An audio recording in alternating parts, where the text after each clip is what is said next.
నమస్తే. Welcome to public court news. ప్రస్తుతం మనతో ఉన్నారు కాంగ్రెస్ పార్టీ బహిష్కృత నేత బక్కేశ్వర్ గారు ఉన్నారు. సార్ నమస్తే. నమస్తే. సార్ ఇప్పుడు మీరు కాంగ్రెస్ పార్టీలో కొన్ని పదవులు అనుభవించినారు. ఉమ్మడి ఆంధ్రప్రదేశ్ వికలాంగుల కార్పొరేషన్ పదవి మీరు అనుభవించారు. ఇప్పుడు కాంగ్రెస్ పార్టీ ప్రభుత్వం ఏర్పాటుకు మీరు కూడా మీ వంతు పాత్ర కూడా అందులో ఉన్న పరిస్థితి. ఆ, కాళేశ్వరం మీద మీరు కేసులు పెట్టారు, కేటీఆర్ మీద మీరు కేసులు పెట్టారు. సో అలాంటివి చేస్తున్న మీరు సడన్గా ఎందుకు కాంగ్రెస్ పార్టీ నుంచి సస్పెండ్కి గురైనారు? 6 సంవత్సరాల దాకా మిమ్మల్ని ఎందుకు సస్పెండ్ చేశారంటే ఏం చెప్తారు? ముందుగా నేను పదవులు అనుభవించడం కంటే బాధ్యత నెరవేర్చిన. ఓకే. విద్యార్థి దశ నాయకునిగా కానీ వికలాంగుల కానీ చేయడం బాధ్యతగా చేసిన. 850 మండలాలు తిరిగిన. రాజీవ్ భరోసా పేరు మీద కుప్పం దాకా అన్ని మండలాలు మీటింగ్ పెట్టిన. సరే, అదొకటి. ఈరోజు నేను కల్వకుంట్ల కుటుంబం పైన పోరాటం చేయకుండా,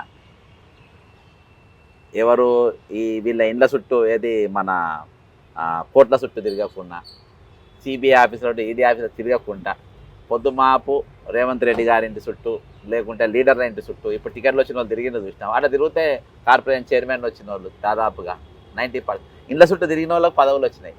అంటే ఇవన్నీ చేయకుండానే ఇండ్ల చుట్టూ తిరిగితే పదవులు వచ్చి కావచ్చు, కానీ అధికారంకి వచ్చింది కావు. అధికారంకి వచ్చేటం కాదు 100%. ఈరోజు అసెంబ్లీ ఏర్పడ్డ తర్వాత, అసెంబ్లీలో కాంగ్రెస్ ప్రభుత్వం అధికారంలోకి వచ్చిన తర్వాత అసెంబ్లీ 3 సెషన్స్ నడిచినాయి. 3 సెషన్స్లో కూడా ఒక్క దాంట్లో కూడా కాళేశ్వరం స్కామ్ అయిందని అంటారు. నా బీజేపీ కానీ, నా సిపిఐ కానీ, నా కాంగ్రెస్ కానీ, నా బీఆర్ఎస్ కానీ ఎవరు కూడా మెగా కృష్ణారెడ్డి పేరు తీయలే కదా. ఇవాళ కూడా మా కేసు ఇవాళ కూడా మాది హియరింగ్ అయింది హైకోర్టులో మెగా కాళేశ్వరం మీద. అదేవిధంగా మా మైహోమ్స్ రామేశ్వరరావు పేరు తీయలే కదా. అదేంట ఇవాళకి ఆ రోజుకెళ్ళి ఇవాళ వరకు మనం అదే కొనసాగింది, అవే డిమాండ్స్ పెట్టినాం. ఆ డిమాండ్స్ అడిగినాం. ముఖ్యంగా 46 జీవో గురించి అడిగారు. 46 జీవో కేసు కూడా ఇవాళ హియరింగ్ అయింది. మన అడ్వకేట్ శరత్ కుమార్ గారు పోయినారు, పిల్లలంతా అటెండ్ అయ్యారు. వాళ్ళ తరఫున మామూలుగా చాలా స్ట్రాంగ్గా నిలబడ్డాం. ఇవాళ కొంతమంది కానిస్టేబుల్ అభ్యర్థులు కూడా సెలక్షన్ అయిన వాళ్ళ పైన పాత పిటి కేసులు ఉన్నాయండి. వైస్ ఛాన్సలర్ పిటి కేసులు పెట్టి వచ్చినాయి. ట్రాఫిక్ లైట్లు ఇదైందని, ట్రాఫిక్ లైట్ వేసుకోలేదని ఫోటోలు తీసిన కేసులు అవి కూడా పెట్టి ఈరోజు దాదాపు చాలా మందికి అలా నౌకర్లు ఇవ్వకుండా పక్కన పడేసే పరిస్థితి. ఈరోజు చిన్న చిన్న పిటి కేసులు, వాళ్ళకి శిక్ష ఏం పడలే, కోర్టులో కూడా వాళ్ళకి క్లీన్ చిట్ వచ్చింది, అయినా కానీ పెట్టారు.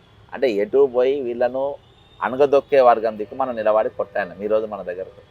అంటే వాళ్ళ దిక్కు అడగద్దా? రూలింగ్ గవర్నమెంట్ వస్తే ఇదే రూలింగ్ గవర్నమెంట్ రాకముందు ఆపోజిషన్ ఉన్నప్పుడు అదే ధరల మీదనే మాట్లాడితే ఏమనలే, కాళేశ్వరం గురించి మాట్లాడితే ఏమనలే, మిషన్ భగీరథ గురించి మాట్లాడలేమనలే. కాంగ్రెస్లోకి వచ్చినాక మనం వాటి మీద చర్యలు ఎందుకు తీసుకోవాలని అడిగితే మన పాపమైందా? అంటే వాటి వల్ల బట్టి విక్రమార్క గారికి ప్రోటోకాల్ ప్రకారం ఆయనకు ముఖ్యమంత్రి దగ్గర కూర్చోబెట్టకుండా కింద, ఆయన అఫీషియల్ ప్రోగ్రామ్ అండి అది. వాడిని అడగడంలో తప్పేమున్నది? నేను అఫీషియల్ ప్రోగ్రామ్ అంటే అఫీషియల్ ప్రోగ్రామ్ సీఎం పక్కన డిప్యూటీ సీఎం ఉంటాడు. కాదని చెప్పి మీరు చూపించండి. నువ్వు కుటుంబంతో పోయినావు అనుకో ప్రైవేట్ ప్రోగ్రామ్, నువ్వు కొరువు దండాలు పెట్టి మొత్తం పొరువు ఎవరు అడగండి. నేను అఫీషియల్ ప్రోగ్రాంలో నువ్వు ప్రోటోకాల్ పాటించాలి. ప్రోటోకాల్ అధికారుల పైన నువ్వు తీసుకో. బాధాప్తం మొన్న ఇంకో మీటింగ్లో ఆయన ఎవరో గన్మెన్లను కూడా ఎవరినో కొట్టిండ్రు బాగా. అవును. అర్థమైందా? అంటే ఇంత దిగజారి ఒక ఉప ముఖ్యమంత్రికి ఇవ్వాల్సిన రెస్పెక్ట్ ఎందుకు దొరకలేదు? ఈయన తీసుకుంటలేడా, వాళ్ళు ఇస్తలేరా అనేది అసందర్భం. కాకపోతే చట్టం ప్రకారము, రాజ్యాంగం ప్రకారం ఆయనకి ఇవ్వాల్సింది ఇవ్వాలి. ఇటువంటి మనం కొన్ని అడిగినాం కాబట్టి వాళ్ళు నొచ్చుకున్నారు. ఇటువంటి వాళ్ళు మా పార్టీలో అవసరం లేదు అని వాళ్ళు. అంటే మీరు ప్రభుత్వానికి వ్యతిరేకంగా మాట్లాడుతున్నారు కాబట్టి మిమ్మల్ని సస్పెండ్ చేశారు అనుకోవచ్చా? ప్రభుత్వానికి వ్యతిరేకంగా నేను మాట్లాడలే బ్రదర్. నేను మునుపు మన వచ్చినాయి కంటిన్యూ చేసిన. ప్రభుత్వం అధికారులు రాగానే ధరణిని రద్దని చెప్పేసి రాహుల్ గాంధీతోని వరంగల్ డిక్లరేషన్లో మనము చెప్పించినాం. అది ఏమైందని నేను ఇప్పుడు అడిగిన. కాళేశ్వరం ప్రాజెక్టు మేడిగడ్డ మీదకి రాహుల్ గాంధీ పోయినారు, మీ సిపాయిలు ఎవరు పోలే. దాని మీద ఏమైందని చెప్పి నేను అడిగిన. 46 జీవో రద్దు చేస్తామని మీరన్నారు, దాని గురించి ఏమైందని అన్నారు.